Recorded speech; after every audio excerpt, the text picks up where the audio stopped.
আসসালামু আলাইকুম ইব্রান, আশা করি সবাই ভালো আছেন। আজকে আপনাদের সাথে শেয়ার করব ইলিশ মাছ রান্না।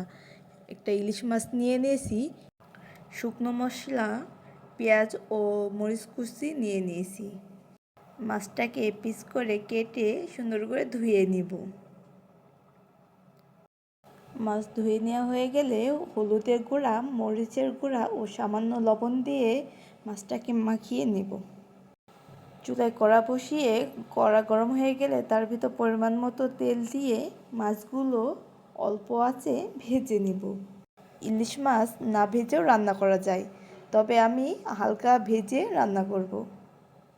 ইলিশ মাছ না ভেজে কষিয়ে রান্না করলেও খেতে অনেক মজা হয়, আবার ভেজে রান্না করলেও খেতে অনেক মজা হয়। যার যেভাবে পছন্দ সে সেভাবেই ইলিশ মাছ রান্না করে। মাছগুলো ভাজা হয়ে গেছে, এবার উঠিয়ে নেব।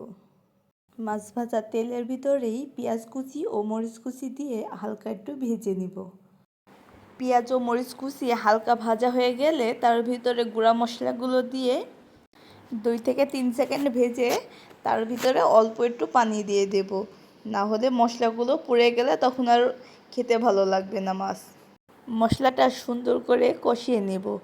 মশলাটা সুন্দর করে কষানো হলে তার ভিতরে ভাজা মাছগুলো দিয়ে দেব। মাছগুলো একটু মশলার সাথে মাখিয়ে নিয়ে ঝোলের জন্য পানি দিয়ে দিব। পরিমাণ মতো ঝোল রেখে চুলাটা অফ করে দিব। আলহামদুলিল্লাহ, আমার মাছ রান্না হয়ে গেছে। মাছগুলো নামিয়ে নেব। ইলিশ মাছ রান্নার রেসিপিটি আপনাদের কাছে কেমন লেগেছে অবশ্যই কমেন্ট করে জানাবেন।